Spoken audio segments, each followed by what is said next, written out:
Assalomu alaykum, hurmatli prezident. Assalomu alaykum, muhtaram hazratlari. Bugun mana shu muborak Qur'on hayit arafasida sizni va siz orqali ziyoratchilarni, hojilarimizni, xalqimizni yana bir bor ayon bilan chin qalbdan tabriklashga ijozat etasiz va hamma ziyoratchilarga yetkazsangiz to'g'ri bo'ladi. Oilalaringiz bariga sog'-omon qaytib kelishingizni tilakdoshimiz. Albatta xalqimiz ham ko'ryapti, keyingi yillarda haj safarlari yangicha yuqori saviyada tashkil qilinyapti. Bizni tamoyilimiz inson qadri degan ezgu shiorimizga amalda yana bir bor 15 ming hojilarimiz o'zlari guvoh bo'lyapti desa, bu ham to'g'ri bo'ladi. Albatta.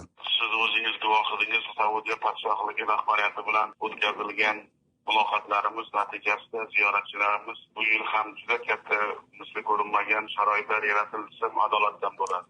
Shunday. Ularga ulug' ulamolar yurtidan kelgan aziz mehmonlar sifatida alohida ehtirom ko'rsatiladi. Mana televizorlarda ko'rib ziyoratchilarimiz kutib olishi juda katta o'zbek xalqiga bo'lgan ehtirom va izzat bo'lyapti-da bu haqiqatan. Xuddi shunday, hurmatli prezident. Hojilarimiz O'zbekistonga qaytgach, avvalo eng katta maqsad intilishlarimiz bu tinchlik va ma'naviyat targ'ibotchilari bo'ladilar degan katta umiddaman. Har birlariga yetkazsangiz men sizdan minnatdor bo'laman.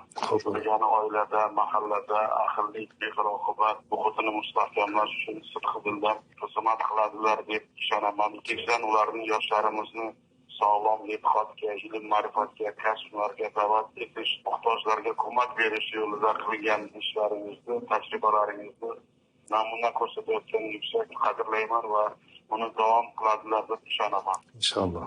Zero Imom Maturidiy bobomiz aytganlaridek, xalq bilan bir tan, bir jon bo'lish yashash uchun musulmonlik belgisi deb aytganlarini biz siz bilan bu to'g'risida ko'p marta gaplashganmiz. Albatta. Kayfiyatlari qanday hojilar? Yana bir karra assalomu alaykum, hurmatli prezident.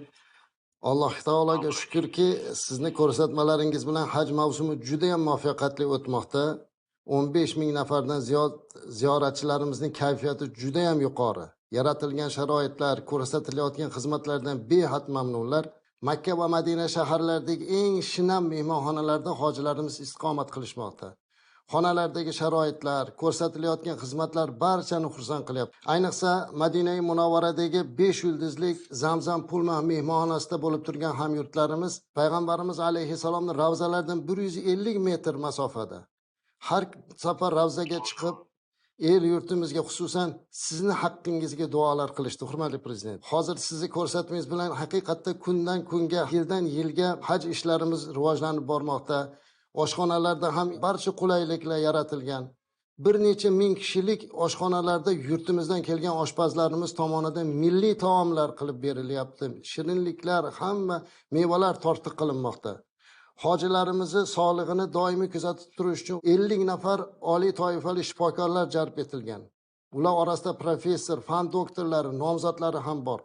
Hojilarning sihatlarini ko'zdan kechirib, kerakli yordam, maslahat, dori-darmonlar berilmoqda. Biz seshanba kuni Mino vodiysiga chiqishni boshlaymiz. Unga qadar yosh keksalarni, onaxon, hoji dadalarni hammasini birma-bir yana bir karra tibbiy ko'rikdan o'tkazdik. Hammalarini sog'liklarini nazorat qilib turilibdi. Undan tashqari ibodatlari to'la to'kis bo'lish uchun ma'rifiy suhbatlar, muloqotlar qilinyapti. Uchrashuvlarda shukronalik, bag'ri kenglik, farovat kunlarni qadriga yetish, hojilik mas'uliyati kabi mavzularda tushuntirishlar olib boryapmiz. Shuningdek, ona vatanga qaytgandan keyin shaxsiy hayotda boshqalarga ibrat va namuna bo'lib, jamiyatda ahil inoqlikni mustahkamlash, oilalar totuvligini ta'minlash, yoshlar tarbiyasini yaxshilash, ehtiyojmandlarga ko'mak berishdek savobli ishlarga hammasi kuch g'ayratini safarbar etishi ta'kidlashmoqda, hurmatli prezident. Makka, Madinalarda ulamolarimiz esa imomlarimiz minglab xatm qilinyapti. Albatta xatmlarda yurtimizning tinchligi, xalqimizning farovonligi, vatanimizning ravnaqi, yurtimizda yanada obodlik bo'lishligini qayta so'rab duolar qilinyapti. Bu albatta sizni hojilarimizga har tomonlama qilayotgan e'tiboringizdan kelib chiqib bo'layotganligini hojilarimiz hammasi sezib turibdilar. Bir narsani mamnuniyat bilan aytishim kerak. Bu yerdagi mahalliy mutasaddilar bilan ham suhbatlashganimizda o'zbekistonlik hojilarni tartib intizomi, bular Imom Buxoriy, Imom Termiziy avlodlari deb ularga yaratilgan sharoitlarni yuqori baholashmoqda. Hatto Saudiya matbuotida ham o'zbekistonlik ziyoratchilarni ko'tarinki kayfiyatda aks etgan lavhalar keng yoritildi, hurmatli prezident. Ko'rib juda quvondik. Bir narsani aytishim kerak, siz bilan men 2 marta Baytullohning ichiga kirishga musharraf bo'ldim. Men bugun mana Makkada turib buni aytyapman.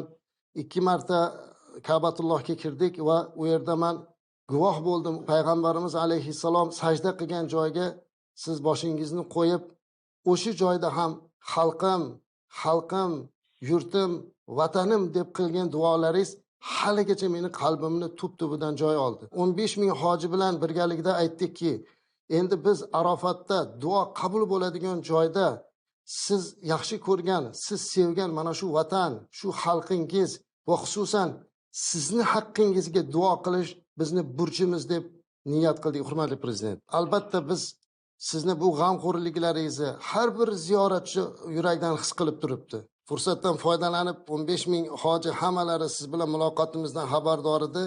Hammalari bu yerga kirayotganimda alohida minnatdorchiligini va muborak hayit bayrami bilan bizni nomimizdan tabriklab qo'ying, bizni duolarimizni, bizni salomlarimizni yetkazing dedilar. Buni ham qabul qilasiz inshaalloh.